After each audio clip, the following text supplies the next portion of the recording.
Hello, ladies and gentlemen. Welcome to Womb to Tomb Apologetics.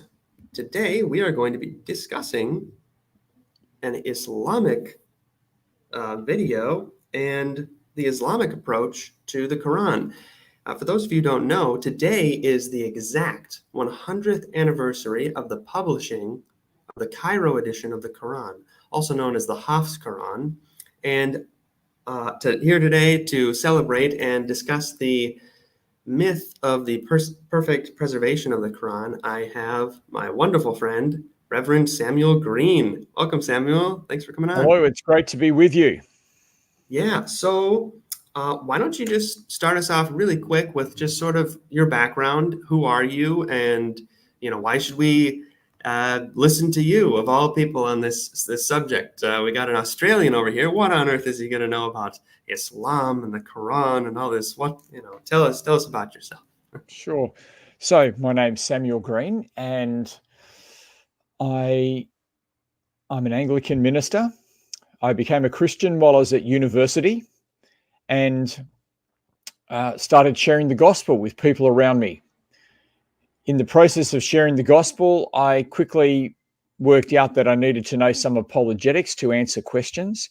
And in particular, what I found was that my Muslim friends were more than ready to challenge me and to challenge the gospel.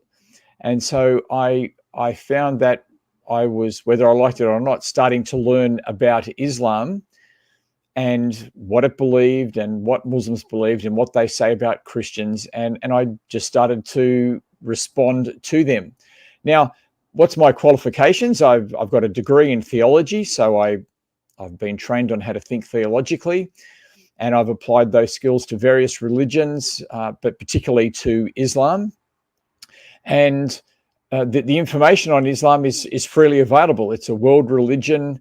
It's a public religion. It presents itself for people to examine it. And so I've spent a long time learning Arabic and reading the Islamic sources and engaging with Muslims in personal dialogue and debate to work out why we believe what we believe and how Christians can defend themselves and present the gospel when they talk to Muslims. That's wonderful. And you do have a website, isn't that right? I do. My website is engagingwithislam.org. Okay. And is that a bigger organization than just the website? Do you do other ministry things? That's just me. That's just you. All right. Well, yeah. Now, I'm also a writer for Answering Islam. So answeringislam.org, answering-islam.org. So I've been writing with them since the 90s, so for a while now, and you can find my directory on Answering Islam. That's wonderful. And you've also done quite a few debates too. You actually sent me a debate the other day. When was that? What was the last one you just did? So that was last month in Indianapolis. Oh. And it was on the subject of Trinity and Tawheed. And I find the debates to be an excellent way to have that crisis where you've got to get everything together, where it's almost like an exam. You've got to present everything and bring it together and hone what you believe and understand where the other person is coming from and listen to them. And so I found the debates to be an excellent time of engaging with the Muslim community. Absolutely. Well, let's get into the history of the Quran. So before we go into your specific presentation, I'd like to talk about an event that happened a number of years ago. I believe it was in 2020. I could be wrong about that, but there was a man by the name of Sheikh Yasir Qadhi, and he is a well-known Muslim apologist. He is also, of course, is that his right there? Yeah. So he is a major scholar in the area of the Quran.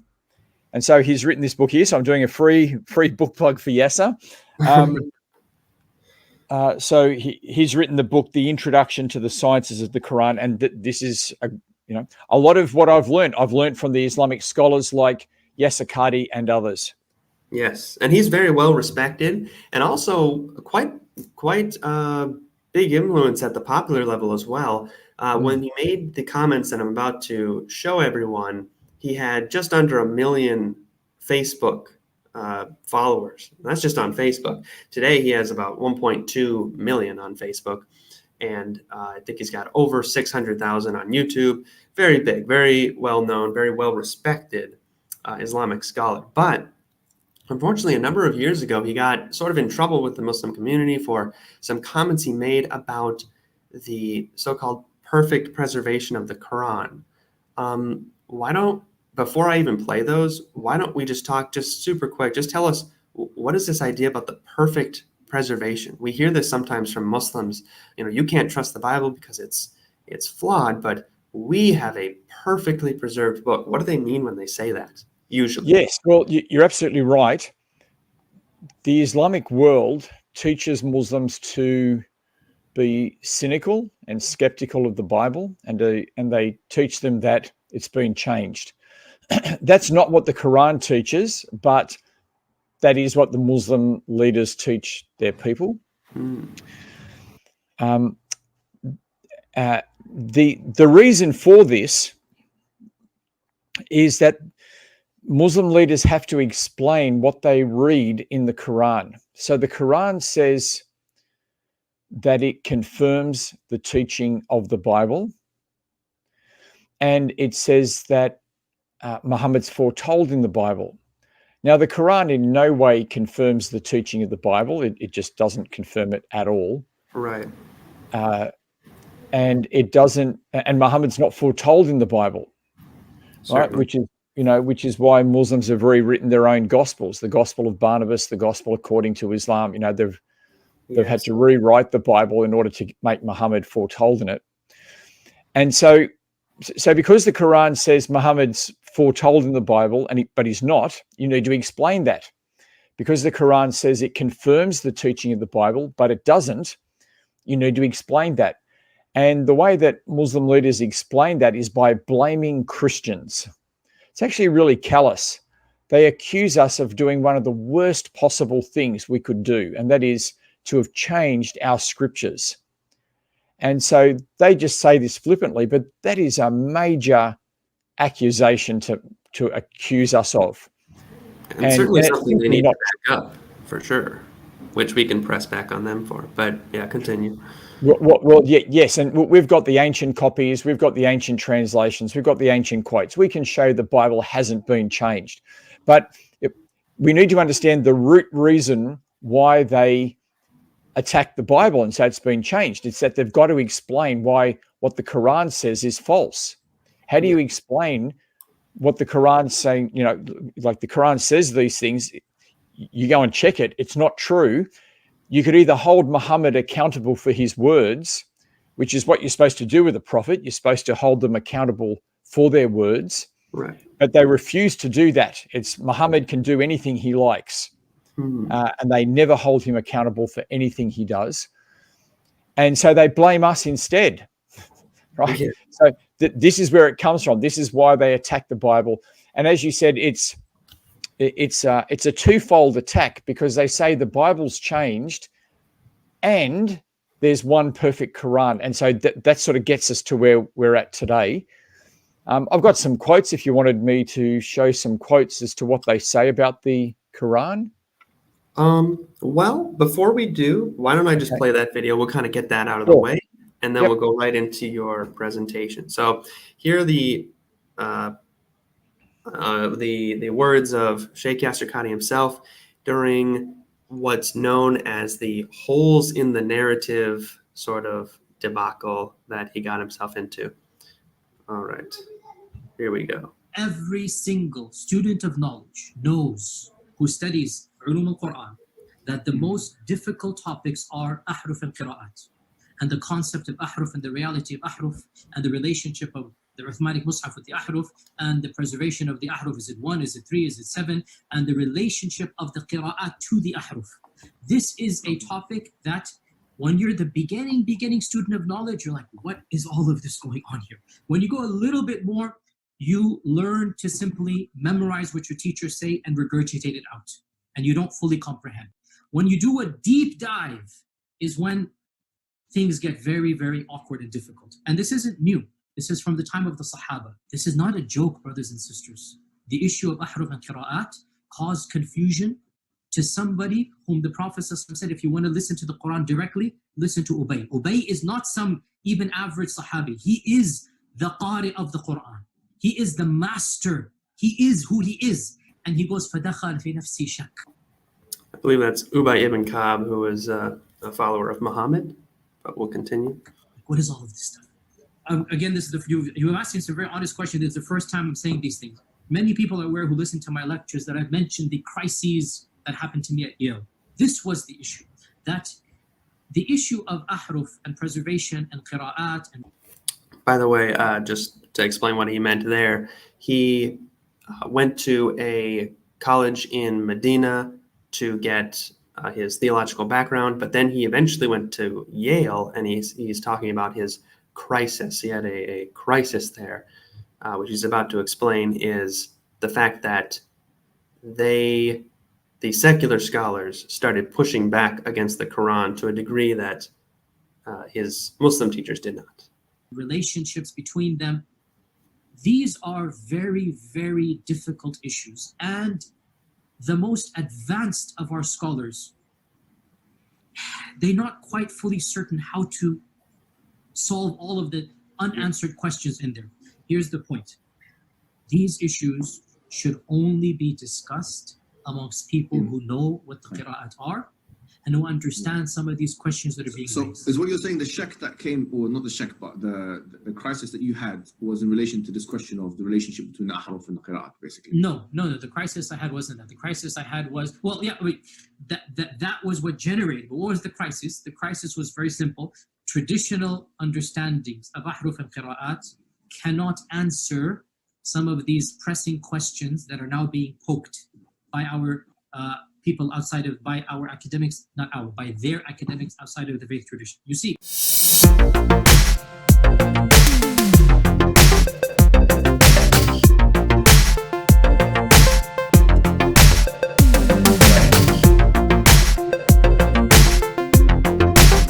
In a Muslim environment, there's always some respect that we have for the Quran. We should.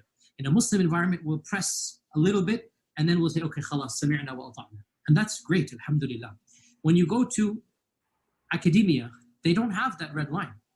And they're going to just, the famous story of the emperor with no clothes. They're going to just point out, no, that doesn't make any sense. Well, that's not true, and this and that. And they'll bring issues, which I'm not going to mention explicitly, that you know are true because they're in your own books. They're not inventing anything new. They'll bring you riwayat, and they'll bring you athar, and then you add to that very well-known issues of, I don't even want to be explicit. And then you bring on top of that makhtutat, and then. And it's very clear to you and to every single very advanced student and specialist that the standard narrative has holes in it. That's what I'm going to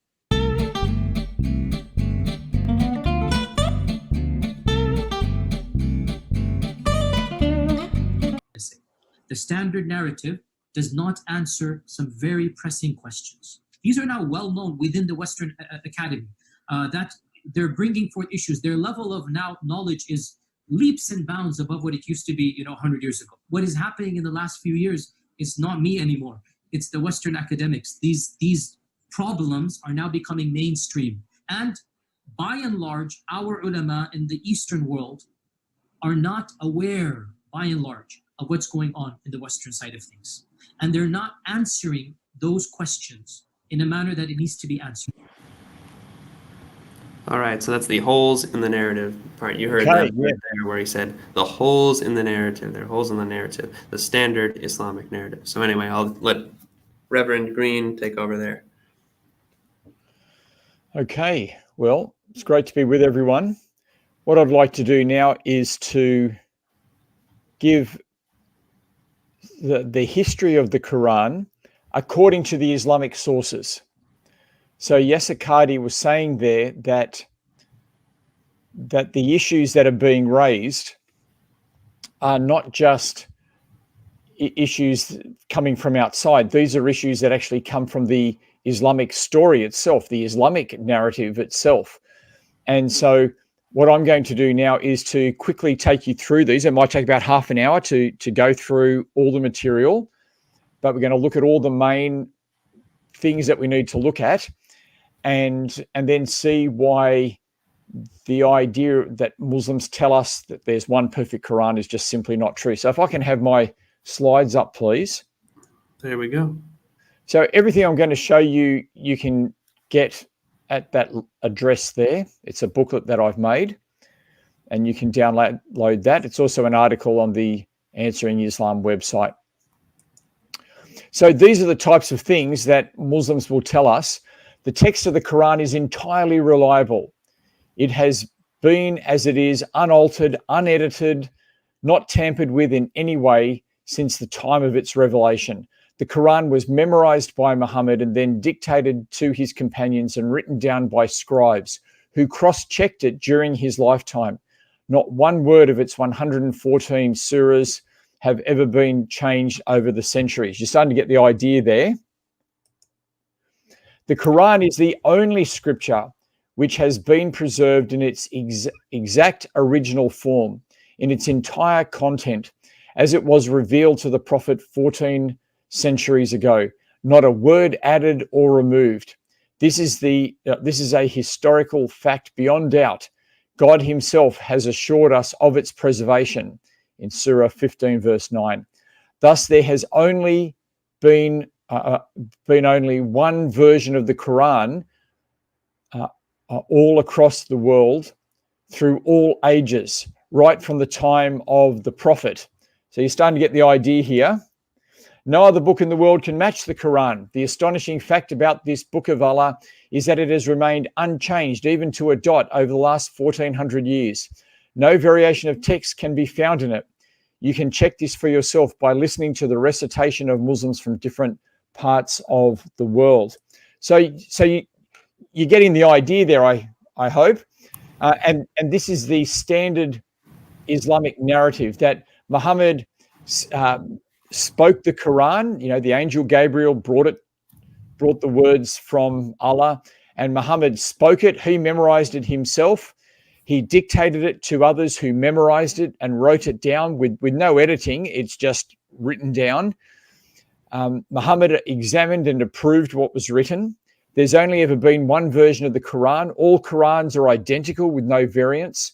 The Quran is perfectly preserved. These claims are proved true by history, and the Quran is superior to other scriptures in its preservation and hence its message about God. So that's sort of the general narrative that Muslims will tell us, and maybe you've heard this type of thing yourself. Now, as I said, what I want to do is to go through the Islamic sources. I'm not going to take sort of a higher critical approach, which someone like Jay Smith would be taking, which is quite valid, to be looking at to be looking at the Quran from outside of the Islamic sources. I just want to work from within the Islamic sources and see what they tell us. So what do the Islamic sources say? First of all, did Muhammad recite the Quran with no editing? Well, no. Now, I'm quoting from the Hadith here, and this is the Hadith of Sahih Bukhari, and this book is next to the Quran. So that's how it functions in Islamic culture. Yes, very, very, very reliable. Yeah. Now, just have a look at this example. Narrated al-Bara. There was revealed, not equal are those believers who sit at home and those who strive and fight in the cause of Allah. So this hadith, this story of Muhammad, begins by quoting a verse, and you can see it's Surah 4, verse 95. And I've underlined the verse. Now, and the verse is about how Muslims who go out on jihad are at a higher level than those Muslims who don't. Okay, not equal are those believers who sit at home and those who strive, the word strive there is jihad, and fight in the cause of Allah. So if you go out and fight for Allah, you're at a higher level with God than someone who doesn't. And at that time, Amir bin Maktab, the blind man, was sitting behind the Prophet. He said, "Oh, Allah's apostle, what is your order for me as regards the above verse, as I am blind? So you can imagine this devout Muslim's problem. He's just been told that the Muslims who go and fight on jihad are at a higher level than those who don't, but he's blind. And so why, he's got a problem with this verse, doesn't he? Because he can't go out and get to this higher level because he's blind. So notice what happens. So instead of the above verse, the following verse was revealed. Not equal to those believers who sit at home, except those who are disabled and those who strive and fight in the cause of Allah. So you see how the second time Muhammad says the verse, well, maybe not the second time, but after he said the verse after hearing the blind man, there's now an extra phrase inserted into this verse. And so, it appears that Muhammad has said the verse. It doesn't work in practice. And so he's edited it up. Now he's saying that, God's done this, but there's definitely editing happening there. In fact, there were so many changes happening to the Quran that a verse in the Quran was needed to explain this. And when it says we, that's a way of speaking about God in the Quran. And when we exchange a verse in the place of another verse, and God knows very well what he is sending down, they, that is the Meccans who reject Muhammad, say to Muhammad, you are simply inventing this. So the exchanging of verses, this changing of verses happened enough that Muhammad had to address it in the Quran. So that's this first point, that the Quran simply comes and is written down and passed on. It's not true according to the Quran, and it's not true according to the Hadith. And these are all the Islamic sources. Now, what about the Quran being memorized? You will hear this from Muslims. They will say millions of Muslims have memorized the Quran. Even if you destroyed all the physical Qurans in the world, it wouldn't matter because Muslims have memorized it, and this memorization proves that it's been preserved. Well, what you find is that this claim is false according to the Islamic sources. Not according to those who aren't Muslim, but according to the Islamic sources themselves. Wow. So again, the Quran says, we, that is God, will make you recite. So you will recite the Quran, Muhammad, and you will not forget except what Allah should will. Now, that's not saying Muhammad will remember the Quran. It's actually saying that what he forgets will only be what Allah wills. And so we read in the Hadith, narrated Aisha, the Prophet heard a man reciting the Quran in the mosque and said, may Allah bestow his mercy on him, as he has reminded me of such and such verses of such a surah. So there we have Muhammad forgetting the Quran and being reminded. And we're actually told of large sections of the Quran being forgotten. So this is one of Muhammad's early companions. And he says, he's saying this after Muhammad's death. He says, we used to recite a surah which resembled in length and severity to Surah 9. Now, Surah 9 is 129 verses. It's a long surah. I have, however, forgotten it, and it's not in the Quran today. So the idea that the Quran's been memorized is just this fictional story that Muslims have made up, that this narrative that they've made up, which is simply not there in the Quran or the Hadith, both of which say that parts of the Quran have been forgotten. So Muhammad edited the Quran and it hasn't been memorized. Muslims may memorize it today, but that doesn't mean what Muhammad said has been memorized. That's a different thing. In fact, Muhammad allowed the Quran to be said in different ways. These are called the ahruf, which Yasir Qadhi was referring to. Narrated Ibn Masud, I heard a person reciting a Quranic verse in a certain way, and I had heard the Prophet reciting the same verse in a different way. So I took him to the Prophet and informed him of that, but I noticed the sign of disapproval on his face. And then he said, both of you are correct. So don't differ, for the nations before you differed. So they were, and so they were destroyed. So this is the idea that even Muhammad allowed the Quran to be recited differently. Now, again, this means that narrative that there's one perfect Quran, it isn't even true according to the Hadith. Even at the time of Muhammad, we see that there are these different versions of the Quran being recited. So let's keep going through. Now, did Muhammad give the Quran as a completed book to Muslims? So Muslims will say to us, Muhammad recited the Quran, it was written down and memorized and just passed to us. But notice what the Hadith says here. Narrated Zayd bin Thabit. And this is after Muhammad's death, and they are talking about what to do with the Quran. Okay? Well, actually, yeah, you'll see what it means. Okay. Now, therefore, I, Umar, suggest that you, Abu Bakr, order that the Quran be collected. So these are the early leaders in Islam after Muhammad's death, and they're discussing, should we collect the Quran? I said to Umar, how can you do something which Allah's apostle did not do? So Muhammad never collected the Quran into one volume. It was never collected. Abu Bakr kept on urging me to accept his idea until Allah opened my chest for what he had opened the chests of Abu Bakr and Umar. So I started looking for the Quran and collecting it from what was written on palm stalks, thin white stones, and from men who knew it by heart. Now notice, it's not just that people have just memorized it and he just says, well, let's just write it down. Zayd bin Thabit, when he's ordered to gather the Quran, he has to go out and gather all these different sources together. And so there's the sources that come from stones, the sources that come from what people have remembered, the sources that come from pages that were written, the sources that come from stalks. So he gathers all these things together and starts to make a collection. My point here is there is no autograph of the Quran from Muhammad. Now, the word autograph is actually a technical word. It means the original that was written. So there was an autograph of Romans.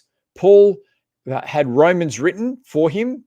And so, Paul writes an epistle and there is an autograph. There is that original one there. Now, Muhammad never had an autograph. He never actually collected it together. He never authorized one way of doing things. And so there's no autograph from Muhammad. There is no even original that we can go back to from him because he never made an autograph. Now, what happens is we see here that Zayd bin Thabit starts making a collection, but many of Muhammad's other companions start to make collections too. And two of these in particular were Abdullah ibn Masud and Ubay ibn Ka'b. And there was another man, I can't remember his name now. And these were the men that Muhammad said, learn the Quran from them. They were the teachers of the Quran. And so they naturally make their own collections of the Quran. So what we see here is that various collections are made and there were these synoptic Qurans.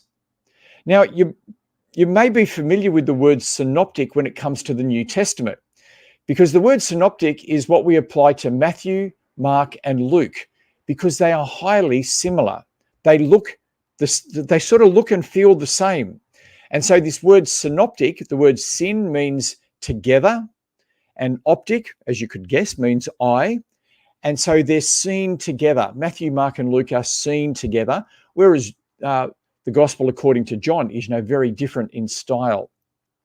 Well, what we see is that there were synoptic Qurans that were being used in the early decades of Islam, maybe for the first 20 or so years. These different collections had different numbers of surahs. They were arranged differently, and there were different words for the same verse. And this is what we should expect from what we've seen before, where Muhammad had different Qurans. He had the Quran being said in different ways. So here's a couple of examples. Narrated Ibrahim, the companions of Abdullah ibn Masud came to Abu Darda, and before they arrived at his home, he looked for them and found them. So we've got the companions of Abdullah ibn Masud coming to a new region. Then he said to them, "Who among you can recite the Quran as Abdullah recites it?" They replied, "All of us." He said, "Who among you knows it by heart?" They pointed to Al-Qama. Then they asked Al-Qama, "How did you hear Abdullah ibn Mas'ud reciting Surat al-Layl, that is the night?" Al-Qama recited by the male and the female. Abu Darda said, "I testify that I heard the Prophet saying it likewise, but these people want me to recite it by him who created male and female. But by Allah, I will not follow them." So here we have an example of one of these other collections and how these other collections were reciting the Quran differently and how this is leading to issues. And you can see here there are these groups of Muslims who are saying, I'm not going to follow what these other Muslims do. So the first way was by the male and the female. And then you can see that the second way of reciting this verse is by him who created male and female. So the first one is swearing by creation. The next one is swearing by him who made creation. So you can see it's been modified there. Now, here's another well-known variant from amongst the companions. And this is Surah 33, verse 6. The Prophet is closer to the believers than their own selves, and he is a father of them, and his wives are their mothers. Now, in the modern Quran that you get, it doesn't have Muhammad being the father of Muslims. And so that whole phrase is not in the Qurans that we use today, that are available today. But that's quite a shift, isn't it? To actually say that Muhammad is my father. The fatherhood of God, where the fatherhood is really downplayed in the Quran. Certainly of God, it's denied. And there's no place for it for Muhammad either. But I hope you can see there are these different collections made by different companions. They've got different words in them, extra words, different phrases. And they didn't agree with each other. So narrated Zir bin Hubaysh, I met Ubay ibn Ka'b and said to him, Ibn Mas'ud used to remove the verses of refuge from the Quran codices, saying both of them are not part of the Quran and do not include it in what is not part of it.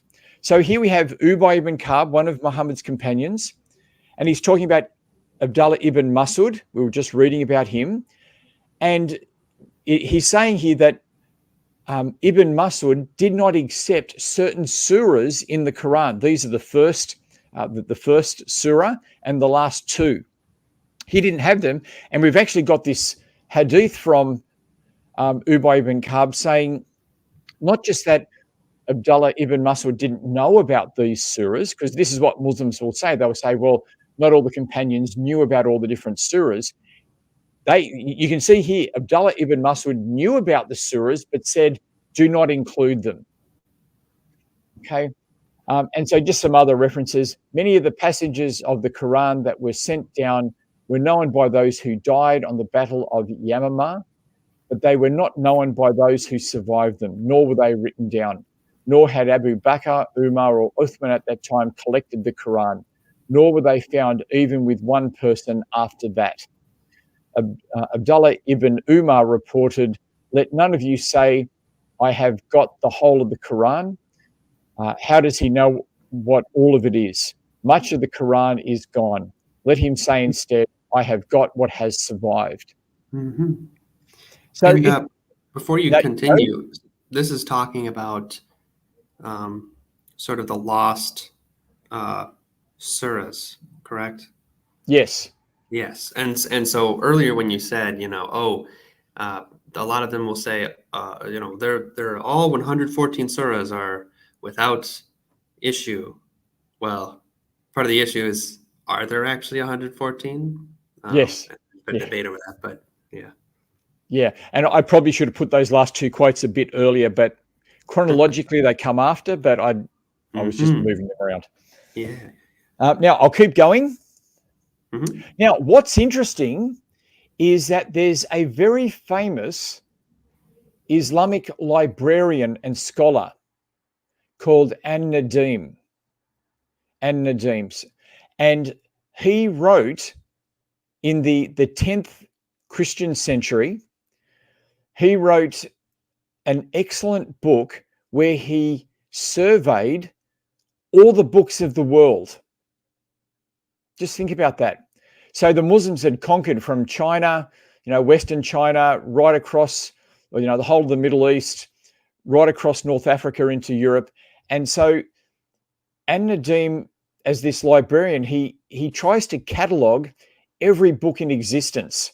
And it's an outstanding work, right? It's outstanding.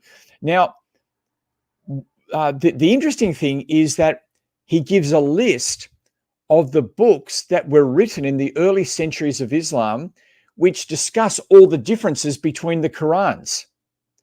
And so you can see, what have I got here? These different Qurans were a subject of study for early Islamic scholars. The Arabic librarian Ibn Abi Yaqub al-Nadim made a famous catalogue of all the books in Arabic in the year AD 987, or after Muhammad 375. He records 7 books under the following headings, which dealt with the topic of the different Qurans. So under the heading of books composed about discrepancies of the Quranic manuscripts, you can see that there's 7 books there. The discrepancies between the manuscripts of the people of Medina, Kufa, and Basra. I'm not going to read all of them out, but you can see there's all these books. There was a whole series, within the libraries on this topic. So a lot of people were discussing the differences between the Qurans. So while Muslim leaders today may not, be saying this and saying there's just one Quran, the early Muslim scholars were discussing this topic in a major way. They're publishing books and looking at all these different Qurans. Yeah. Now, there's been some discoveries of these ancient Qurans, these other ones. And so I think we were speaking about this before with the Sana manuscripts.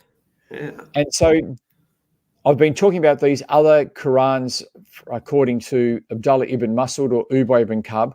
Well, what happened was, just as we had the Dead Sea Scrolls discovery, so too Muslims have had their own discoveries. And what happened in this case was that down in Yemen, where there wasn't as much warfare as in other places, the mosque down there didn't get burnt down, right? Maybe there was some fire or whatever, but no, other buildings get damaged in warfare. But for some reason in Sana'a, the main mosque there survived. And, they had this problem, just as we do as Christians. What do you do with your old Bibles? Do you just throw them out in the bin? I've got my original Bible that I was given after I became a Christian. What do I do with it? I don't just throw it out, So what do you do? So you got to try to dispose of these things in a reverent way, or you've got to just store it. And so in Sana'a, what they did was they had a room where they just put their old Qurans and they just put them in.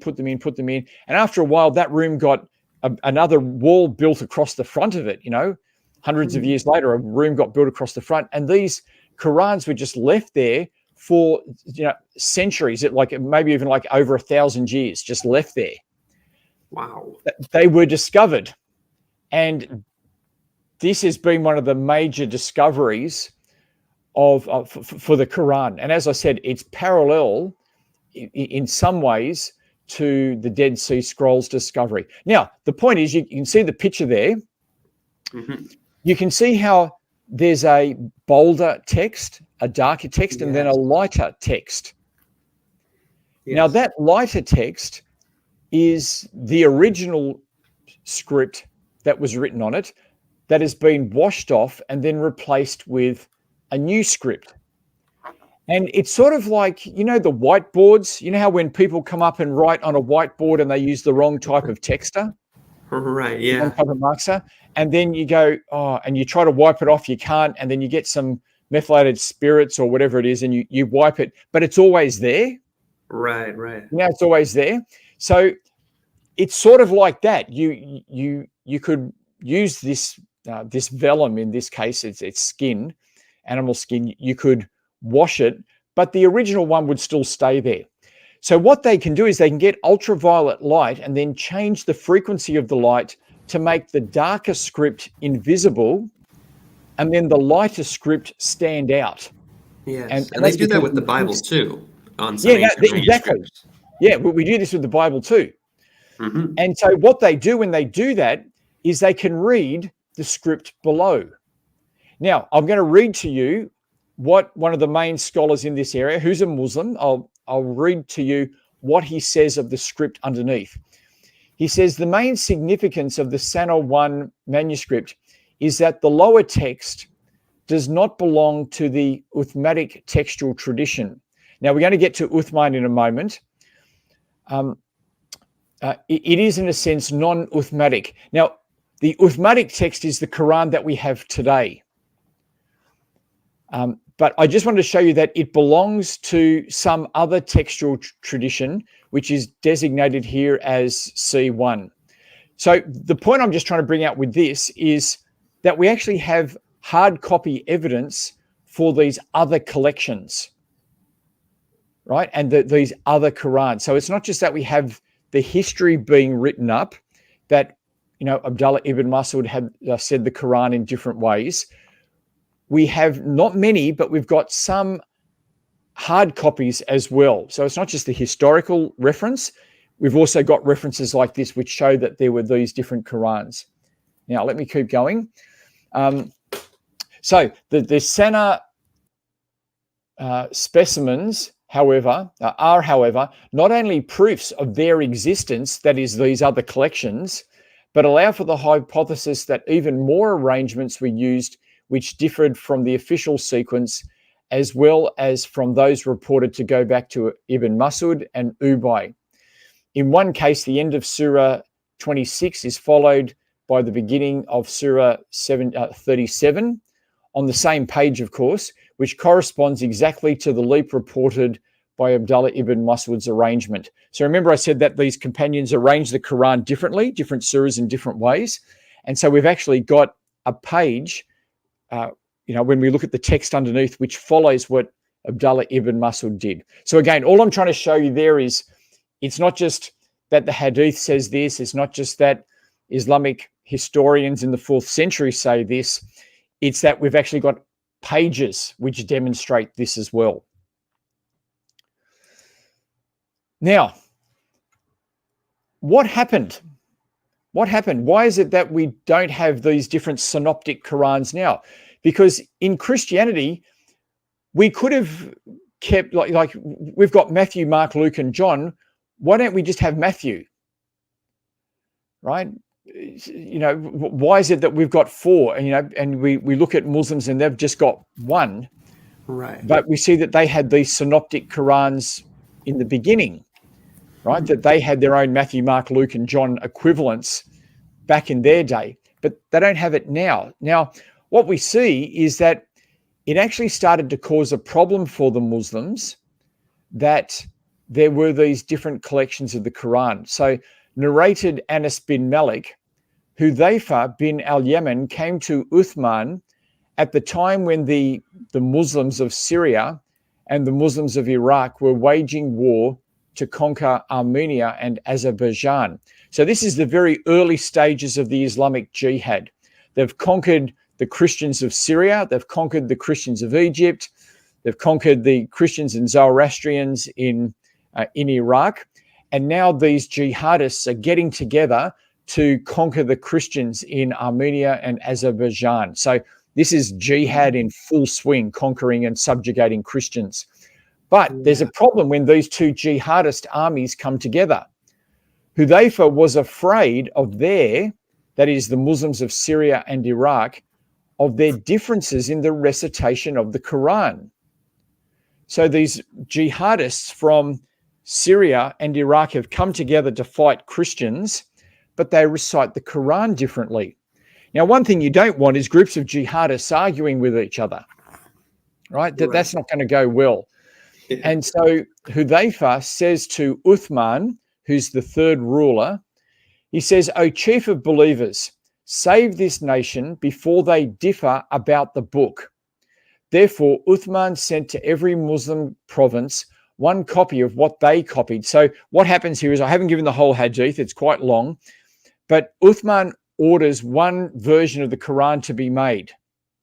And then we read that he sent to every Muslim province one copy of what they had copied and ordered that all other Quranic materials, whether written in fragmentary manuscripts or whole copies, be burnt. So he's calling for the destruction here of these other collections. Ubay ibn Ka'b's Quran was used in Syria. Abdullah ibn Mas'ud's Quran was used in Iraq. This is now causing problems because all these Qurans are different.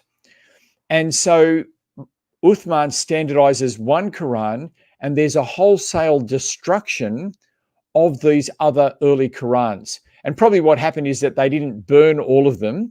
They just would have washed them clean and rewritten the new version of the Quran on top. And we've seen evidence for that. But I hope you can see that this is how there gets to be one Quran. It's through the wholesale burning and standardizing of the text. Yes, which is an interesting contrast to the way Christians have typically preserved their scriptures. We've had our scriptures burned as well, but not by our own people. We don't go around doing that. That's usually through someone conquering us, perhaps Muslims, perhaps other groups coming in and burning and tearing up our scriptures. We don't go through and say, "Whoops, we have a problem here with incommensurate scripts. Let's try to reconcile these instead." So yeah. Now, just to give your viewers an idea of what's happened here, imagine if Christians said, "We're just going to keep the gospel according to Matthew," right? And we're going to get rid of Mark, Luke, and John. Just going to have one. Now, we could have done that. And some early Christian groups may well have done that. We know that some favored Matthew over, other gospels, and some favored Luke over other gospels. But the early church said, no, we keep what's been given to us from the apostles. And there were 4 main apostolic missions, each of which had their own gospel. So there's, Matthew comes from James, Mark comes from Peter, Luke comes from Paul and his team, and then John's from his team. So we've got these testimonies, and even though sometimes we might go, "Oh, how does this fit with that bit?" We've actually kept all of them, and I actually think that Christianity is richer for having kept all of the testimonies to Jesus' life. Yes, I agree. And what it actually allows us to do is it allows us to compare Matthew, Mark, and Luke, and to do what's called synoptic studies, where you can see what emphasis has each gospel given, how has Matthew and Luke, how have they used Mark, and we can tell certain things, and we can tell what sources they have used and how faithful they've been to the sources, because we can look at multiple people using the same source. Right. So because we can compare Matthew, Mark, and Luke, we can deduct things about their faithfulness. Yeah. We can go back beyond them to sources beyond them, because we know that they're obviously using the same sources. Yeah, and another interesting thing here is, kind of on your point here, is the idea that a lot of the criticisms, and maybe we can get to this near the end, of the Bible that Muslims will bring stem from the very fact that we even have these things available to us in the first place. And so they're sort of, and maybe they're not even realizing it when they do it, but they're kind of playing an unfair game. We have all of these manuscripts available, thousands upon thousands of these manuscripts available to us to look at and study and go through and say, oh, look at how one scribe accidentally made a spelling error. That's interesting. Here's, something over here. And look at how somebody tried to add something into the text, but the other ones didn't, or whatever. We have the benefit / curse, depending on how you want to look at it, of having all of this information available. Whereas the Quran has this history of burnings and even drownings, throwing the books in the rivers and all these sorts of things where they don't have the, again, benefit / curse of being able to go back and study it. And so the Christians can't, at least up until recently, go through and point fingers at the Quran and say, look at how it's been changed, look at how there's differences, look at how there's this. Instead, it's actually our analysis of it that gives us a richer understanding. Sure. Yes, and I just want to make one more point before we go on about the Synoptic Qurans and the Synoptic Gospels. As I was saying, we can compare Matthew, Mark, and Luke and see how faithfully they've passed that one story of Jesus on. And we've got evidence for how faithfully they've done this because we can look at all three of them, right? And deduct back. When you destroy all the Synoptic Qurans and you just leave one, you can't deduct how faithfully it's been passed on anymore. Because see, if I want to know how faithfully you've told something, when I've got someone else who's telling me the same thing, I can compare what you've said to what they've said. Exactly. And I can see, yeah, okay, you've passed it on faithfully. And the more people who have passed it on faithfully, the more people who have passed it on, the more I can compare each one and see, yes, that they're all passing it on faithfully. But if you destroy all the other witnesses and just have one witness, you now can't compare it to anything. All you can say is, this is what we've got. You sort of follow what I'm saying there? That's exactly right. And that's the problem that arises. Now, I mean, if it's the best you've got, it's the best you've got. But the point is that it's better to have as much as you can. Yes. Right? Yeah. So, yeah. Anyway, look, let's keep moving. I'll try to finish up in about 10 minutes. Now, I want to quickly look at some ancient manuscripts because we often talk about ancient manuscripts with the Bible and Muslims might point out textual variants or anything. We've got ancient Qurans from about the 8th century, something like that. There are fragments that are earlier, but these aren't complete Qurans, but they're substantial Qurans. And one of the famous ones is the Samarkand manuscript. And here is its script from one of those pages taken from microfilm. And when you look at it and you compare it to the 1924 Quran, which we were talking about before, there's a whole lot of textual variance. So in the ancient Quran, you can see that red box there. We do that there, that red box. Mm-hmm. That's a gap. But down here, the word Allah has been put in that box. Huh. Here, that huwa, that's the third person personal pronoun, huwa. So it's like he or it. That huwa has now become an Allah. Interesting. And also, before you go back for just for a second, you'll notice they also make this claim, many of them, that not even one dot or one tittle has been changed from the Quran. But as you can see right there, ancient Arabic lacks dots and tittles. Yes. It lacks these little slashes and dots.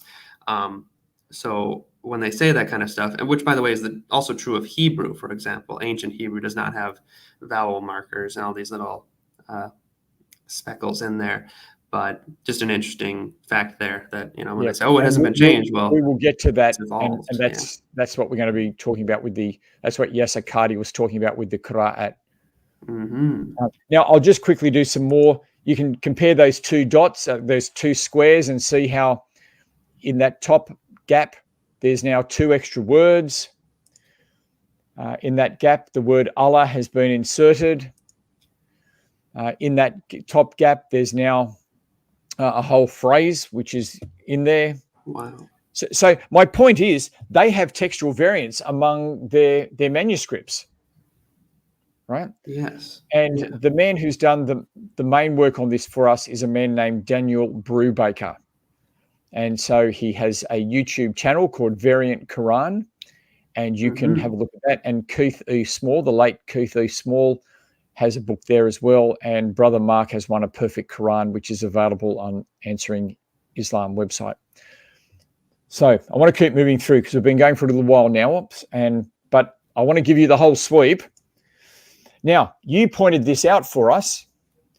When you look at the old Qurans, you'll notice that they don't have any of the dots or dashes in the script. Now, this is because the ancient, well, I don't know how ancient it is, but the medieval Arabic script didn't have these. It wasn't developed in that way. And so the words are actually not complete. What you're reading at the top there are not complete words. You have to know what the words are in order to say that word. You need to know, how should I, pronounce this stroke? How should I, introduce the vowels into this word? So, for instance, a single dot, like in cursive writing, running writing, an I, we have an I with a dot above it. Right. In Arabic, if you put one dot above it, that's a nun. If you put one dot below it, it's a b. If you put two dots below it, it's a y. If you put two dots above it, it's a t. If you put three dots above it, it's a th. So that one mark can be three letters. Okay, so there's a fair bit of ambiguity with that text. And what we find is that this ambiguity led to different ways of putting in all these dots and dashes and making different ways of making different Quran. So even after Uthman standardizes his Quran, he standardizes it with a text that is ambiguous, and all these different systems develop of putting the dots and dashes in different places. That's incredible. Now, what happened was that in the 4th Islamic century, a man named Ibn Mujahid, he's the ruler, and he says, we've got to do something about this. The situation's out of control. There's so many different ways that people are reciting the Quran. And so he standardizes 7 ways of the dots and dashes being in their place. In time, another 3 are added, and I believe another 4 have been added. And so this leads to, I'm just going to look at 10. This leads to 10 canonical versions of the Quran. And I've got them here so you can see, where are we? The ones that you're looking at. So there's one. So there's one, and so there's the ones you can see on the slide. Okay. And these are the Hafs and the Warsh, right? The Imam Hafs and Warsh. And then Hafs is going to come up for the 1924 edition of the Cairo Quran. Edition. Now, what I want to do is I want to tell you some of the types of differences between them. So let me just say something really quick, though. I'll just say the Hafs, that's the majority one, right? I think that's actually that's a very large portion of the world uses that. And then Warsh, I've heard, is in use mostly in North Africa. But I've heard they've found, as far as I have heard, up to 36 so far, different Qurans around the world total. Yeah, still being used. Yeah. But anyway, continue. So if you have a look here, now can you see my cursor? Is that showing up for you when I do this? Yep. Yeah, okay. So you can see that, so we're reading from right to left, not left to right with Arabic. You can see those 2 dots. That makes it a takulana, which means you say. So you say in the plural. Right. Over here, it's yakulana, which is they say. Yes. Now, that may not sound like a big deal, but that changes the subject of the verse. Is it you or is it they? Is it you Muslims or is it they the unbelievers? Right. And another thing, the majority of these differences are rather benign. They don't change a whole lot. But when you get enough of them, and you don't know the order in which, the chronological order in which script came first or second, or why it changed or whatever, and you don't have the benefit like Christians do of this massive, massive amount of manuscripts that you can kind of page through and say, okay, well, this one came in this century and this one came way later, so we can kind of tell this comes later. The problem you have is even though most are benign, you end up with a few like this, which are pretty problematic because, like you said, are you talking about believers? There's far more than a few. There are about 965 which are significant, which change it like this. Wow. That's so incredible. I'll just quickly go through them. So here you've got Kala, which is he said. So that's in the active voice, the third person singular active. Kala, he said, Muhammad, my Lord knows. But in the Warsh Quran, it says, Kul, say my Lord knows. Now, what's interesting there is that, where is it? So Abdullah Yusuf Ali's Quran, a very famous translation, he, in his, this is a new edition, so I don't know if they've changed it, but he actually swaps between readings in his translation. So most of the time he's following the Hafs Quran, but when he thinks the Warsh Quran is more authentic, then he will translate according to the Warsh Quran. Oh, wow. So now I don't have a problem with him doing this, but what I've got a problem with is when Muslims say there's one perfect Quran with no differences, you know? Right, exactly. So here's an extra word in the Quran, an extra hua in the middle, which just changes the grammar slightly. And so makes one into a sentence, the other into apposition. So it doesn't change the meaning much, but it's certainly recited differently because there's a different word. There are different numbers of words between these Qurans. Yeah. Now, this one does actually make quite a difference. So if you look up here, see how that dot is below, but over here that dot is above. So I just want to show you how much difference a dot can make. So putting the dot below makes it, they are slaves of the most gracious. So hum, they, slaves, they are. So they are slaves of the most gracious. And so that's the word abdu. So from where we get Abdul, they're slaves of the most gracious. But if you have the dot above, that turns it into a preposition, the preposition with. So they are with the most gracious. So you've actually got a completely different word there. So you can see how this ambiguous Arabic text makes a difference. You know, it makes a difference where you put these dots and dashes. And then I've just got another one where it might be in the plural or in the singular. So her Lord and his books. So Rabbi, so a Rabha, so her Lord and his books. Her Lord and his book. So that's another example there. And so here's another example. Many a prophet killed. So this is in the active. But if you put that vowel marker down here, it's many a prophet was killed. It makes it passive. So that's an opposite meaning, isn't it? Did the prophets kill or were they killed? You're swapping the meanings around there. Wow. Okay. Now, hang on. So I've almost finished there. Now, about how many differences are there between the Hafs and Warsh Quran? About 1,300. Not all are as meaningful as these. Of the real meaningful ones, there's about 900 and I think it's 65 roughly. Don't quote me on that. I've got that data in something else. And so when you look between the 10, there's about 900 or so significant ones like we've just seen here. Wow, that's incredible. Yeah, so we're finishing up now. But the most commonly used Quran today is called the 1924 Egyptian Standard Quran. This is based on the Hafs Quran, which was made prominent from the Ottoman Empire. So the Ottoman Empire were the last sort of major Islamic empire to be, ruling the Islamic world and into Europe and in other places. And the Quran that they used was according to Hafs. And so because of this, the Hafs has now become the dominant Quran. This Quran was updated according to the best versions that we could know about Hafs. And in 1924, it was published. Now, why was it published?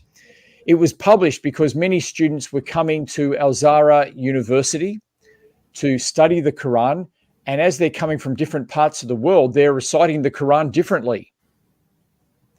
And so this is now the third time we've had the problem with that. There was the problem with, well, actually the fourth time. There was the time in Muhammad's day when Muslims were reciting the Quran differently, and Muhammad said, let it be. There was the time during Uthman's time when the Quran's being recited differently, and he standardizes one version. There's the Quran during Ibn Mujahid's time, where he standardizes the 7 Qiraats.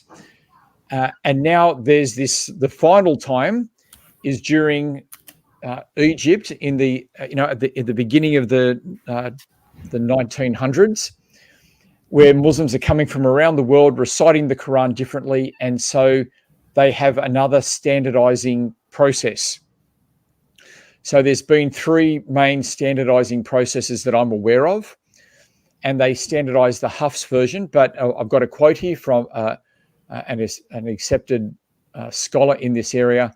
Minor adjustments were subsequently made to this text in the following editions, one published later in 1924 and another in 1936. And so the Quran that we have today is this Egyptian Quran, which took its exact final form in 1924. Now, it's not that there were whole chapters missing or anything like that, but the exact form that we have today doesn't come into existence until 1924. Wow, that's incredible. So I think that's okay. So just to put this into practice for people, if a Muslim says to you, the Bible has been changed, you need to answer by saying, are you saying the Bible has been changed and there's only one perfect Quran? Right? So you need to talk about both books. Don't just let them attack the Bible. We've got plenty of evidence for the Bible from our ancient manuscripts, from the ancient translations and ancient quotes. We've got, there's no doubt that the Bible's been well preserved. And then you want to say to them, are you saying there's one perfect Quran? And then you've got to see where they go from that. Now, I've given you a booklet, which I've got the URL down there. You can go to my website and download this booklet as a PDF and get it printed. I'll put that in the description for people too as well. Yeah. Now, for those in the US, I haven't converted all of my files to US paper size. So some of my material is in US paper size, but you guys have a slightly different paper size to Australia and Europe.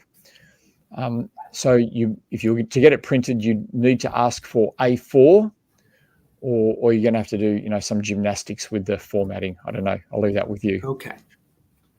Now, that's my website and my book. If you were interested in going further with this, please go to my website. Loads and loads of free material you can download, training, evangelistic materials, all types of things.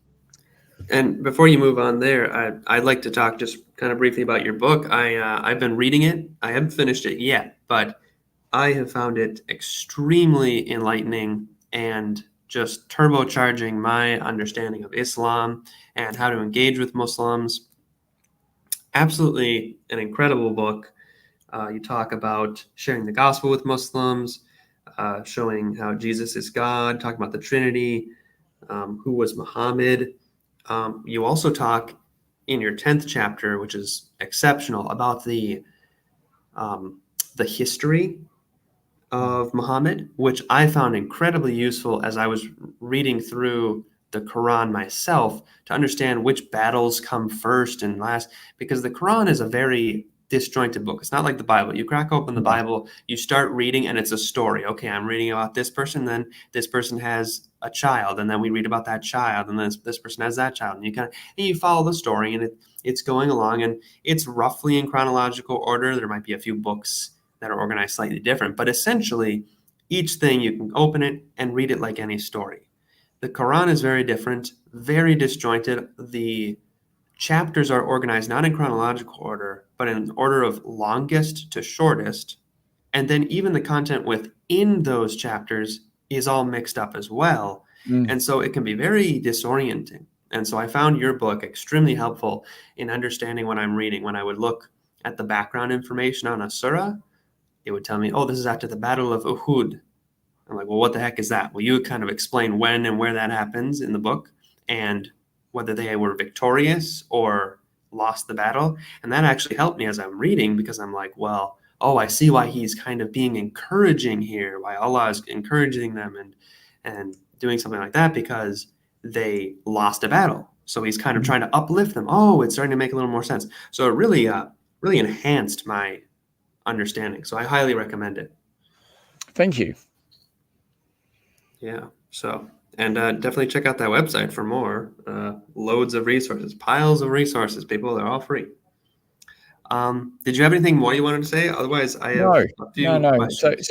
So happy birthday to the Quran. Sorry, happy 100 years. Yes. It is a significant time, and it's one of those things where we do need to know a bit of this history. Yes. So that we're not tricked by people. We're not deceived when they make claims about the Quran which are not true according to their own sources. And this is what Yasir Qadhi was saying, right? Yasir Qadhi was saying that the idea that there's one Quran and everything's nice and simple and it's just been passed on, that is not true if you go and read the Islamic sources. It's something that Muslim leaders for promotional reasons have just made up. But it's not even true Islam. It's not. Yeah. Well, depending on how you define Islam, I guess. If you define it according to the Quran and Hadith, then it's not true. Okay. And then before we close out, I'd like to ask just like a few more questions here. The first one, could you kind of define for us again what are Qiraat and ahruf? What are these? Because many Muslims know about these. Yeah. Explain these for the rest of us. Now, look, to answer this well, I'm going to give you an article. Let me just pop this in our chat and you can put it up for people. Certainly. So, or why don't you share your screen if you can? Hang on, I'll just do this. Islam.org.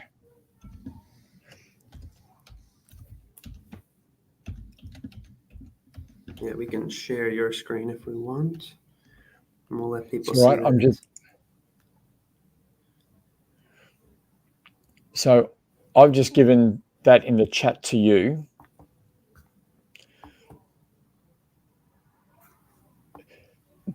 Remember the hadiths that I showed before where Muhammad allowed the Quran to be recited differently. Now, those differences there are called the ahruf, and they've got to do with the different ways that Muhammad allowed the Quran to be recited. So they're called the ahruf, and those types of differences are called ahruf differences. Yasir Qadhi points out that there's 40 different interpretations as to what these differences were, and so there is no agreement as to what they are. I've given you some examples of what I think they are, and that is, by the male and the female, or by him who created male and female. So remember, I gave you those differences between the companions. So to me, that's what it seems they are, because Muhammad's talking about differences between the companions, and these are the differences between them. Now, I'm having trouble putting it up. Do you have it on your side that we can pull that up? Okay, well, I can just share your screen if you want. Just go to present. Let me just get out of that. Yeah. And I will do a screen share over here. Perfect.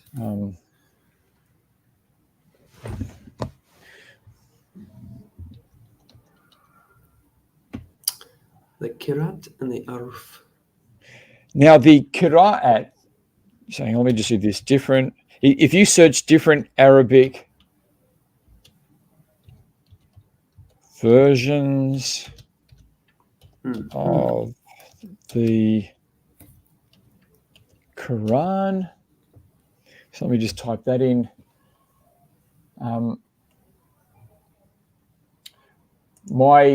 My article comes up pretty quickly, so let me just share screen with you now. So where are you? Share screen. Perfect. If you want to share that with us. Here we go. Ta-da! Perfect. Okay, so this is my article, which I keep up to date. And I basically take you through all the history. So I've got here, what have we got? So you'll see things about the about the Qiraat. The ahruf are in here as well, although I've got them in a slightly different way. I haven't spoken about them directly in the headings. But I give you all the references. So you've got the history, who the different versions come from. I compare different Qurans, right? So I compare those two. I look at all differences from them, right? All types of differences, categorizing them. I then take you through different Qurans, which lists the differences. I talk about other differences. I show how they affect the meaning. Now, this is an interesting Quran. This is one of these Qurans which has all the different versions listed in the margin. So you can see there's a verse number which corresponds to that there. So that verse number goes to that there. And then we've got this word in here. So let's see if we can find that quickly. There it is. That's it there. So there's a variant with that word there. And I'm not going to go through what that variant is now, but you could look it up. So it lists all the variants. And now one thing that people might like to get is, and again, if you go to my article on Answering Islam, there are links on where you can purchase all of everything. So there are links on how to get to different Qurans and how to get this on. You can just get this Quran as a PDF for about $2 or $3. And what this man has done, Fidel Solomon, is he's taken the 10 different versions of the Quran and he's translated it into English, but wherever there's a variant, he's put the variant in red. Wow. And so you can see here it is. So you can see there are 4 or 5 variants on that page.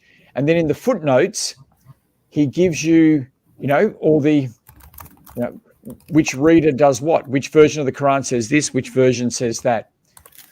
And then there's this encyclopedia set, which took me 15 years to get. And it actually lists the variants. Now, this word over here means like a tally, to add things up. It's a tally. And so it tallies up all the variants. And so here you've got 10242. So 10,000 and 10,242 variants that it lists in that encyclopedia set. And then the rest are all the different appendices that I give. So I would say that this is the main article online which brings it all together for you. And so you can see here, where to buy different Arabic Qurans. You click on that, and it tells you everything. If you're an apologist and you want to know where to go, I'm an apologist, I'm an evangelist. It will show you where to go. And so you go here, and you can, for £2.99, you can buy this. You just add it to the cart, and you can buy it. So what's that, £2? Well, it's gone up a little bit. It might be about $5 or something, but it's cheap. And, and then you could print that out yourself. And if you're going to read a Quran, I'd actually recommend reading this one, to be honest. Anyway, so you've got that. Now, the Easy Quran store is a great store in the US, in the UK. And this is where you can buy a Quran. Whoops, I don't know. Everyone wants you to accept their cookies, don't they? This Quran, if you look at it, let's just look at that one here. Now, Wow. It has all the variants listed in the margin as well, but with this one, it's easier in that it actually underlines them in the Arabic text. Wow. So it's got the Hafs Quran, and then you can see where there's sort of like shading or something, and then that corresponds to a variant out here. And so you can buy that. So that's $52. Obviously, if you go to the UK, it's a bit easier to get it. So what I'm saying is that my website, will help you. Yes, absolutely. Well, I've linked that in the description for people and in the live chat, so people can take a look at that. So go up there. So and then- anyway, there you go. Okay, and then Now, like the last question Yeah, last question, yes. would be just quickly, just so we can kind of get a grasp on the Christian approach. We've kind of already talked a little bit about it, but just obviously the Muslim's going to say, well, this, you corrupted your book. How dare you criticize ours? They'll kind of do the what's called the two coquet fallacy, right? Well, you have a corrupted scripture as well. Yours hasn't been perfectly preserved because there are different manuscripts for you too. But I just wanted to kind of explain to people that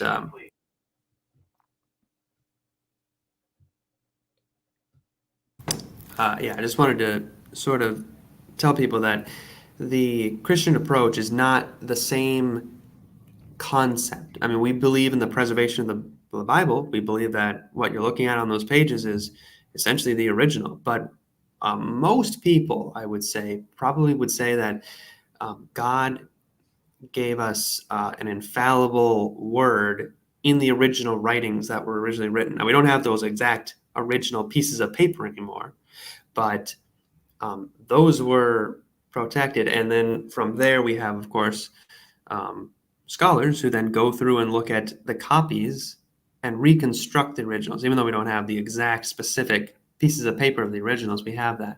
And so we take a much more modest approach than Muslims. Yeah. And so it's important that we communicate that to Muslims so that they understand, we're not making a huge claim like you, that this is just this absolutely perfectly preserved, almost like miraculous every single time, it's been preserved. No, we take a much more modest view. And so I want to hear your thoughts on that if you have any. Yeah, absolutely. We are open about any variants that may exist. Now, I want to point out that when you get critical editions of the Greek New Testament, and I've got another a training video on this. So if you go to my website, there's the Engaging with Islam training course. And one of the subjects there is the Bible and the Quran, where I give a shorter version of this, but I spend more time looking at the evidence for the Bible. I haven't done that today because it's the Quran's birthday. Right. But what you find is that we can be confident for 99% of the New Testament text. Yeah, and so probably we more have than that enough. even. 99.9. Probably 99.9. I'm not sure how far, like when I've done my calculations, and you'll see how, you need to explain what your methodology is. Yeah. So when I've done the methodology, when I've explained my methodology, I come to a number of 99%. And that is really good preservation. That is outstanding preservation. So we have the evidence for that, but we're open about it. And, but the Islamic world is not open about it. They've chosen to promote Islam by saying the Bible's corrupted and there's one perfect Quran. Right. And so we've just got a very different approach. And I want to say it actually gives us an opportunity, because if a Muslim, if you're talking to a Muslim and you can point this out, it can make them feel uncertain as to what their leaders have taught them, because their leaders are lying to them. They You know, are, I've exactly. taken you through the Quran and Hadith, and it says nothing of what their leaders say to them. Mm-hmm. Well, and it's great because, and it's an opportunity to share with them Christianity, because what we can say is, listen, your leaders are, you know, and I'm not judging you. It's them who are doing this, but they're embarrassing you by making these magnificent claims that simply are not backed up. And many people, unfortunately, convert to Islam in Yes. part because of these claims. Yeah. And that's why I wanted to show that clip at the beginning, so that people understand the significance of that clip and why that just went shockwaves through the internet, because people were going nuts. Muslim apologists were making videos about this, responding, how could he have said something? People were sending him Yasir Qadhi emails, I've lost my faith because of this, or whatever, because they've gotten such a high bar, and then they just realize, wait a minute, you're telling me the thing that you used to convert me actually wasn't even true? And people were just going crazy. And if you're a Christian, there are Christians who have simpler minded understandings of the Bible. That's true. And many of them can be shaken when they hear about things with the Bible having different manuscripts or something like that. But on the whole, we don't make that claim. And so if you show that to a Christian is just going to say, oh, well, yeah, that's just like any document. You have copies, and that's how they copied stuff before. They didn't have, printers and stuff to just, they had to copy stuff by hand, sometimes make a little error here or there. And so it's you have so much more security as a Christian in your faith, not getting rattled by these magnificent claims. In fact, the modesty of the claims actually kind of gives us confidence. Yes. Yeah. All right. Well, all right. I guess that's everything for today. Thank you so much, Reverend. We will definitely have to have you back on sometime to talk about your way of ministering to Muslims. You have a wonderful type of method, which I won't spoil, but it's the that table of contents method that you mentioned to me one time. So we'll save that for another time. But thank you so much for coming on and sharing so much knowledge with us. This is absolutely incredible. And of course, happy birthday to the Quran, 100th birthday. And yeah, all right. Thank you very much for having me on your program, and all the best to everyone. All right. Bye-bye, everyone. Subscribe.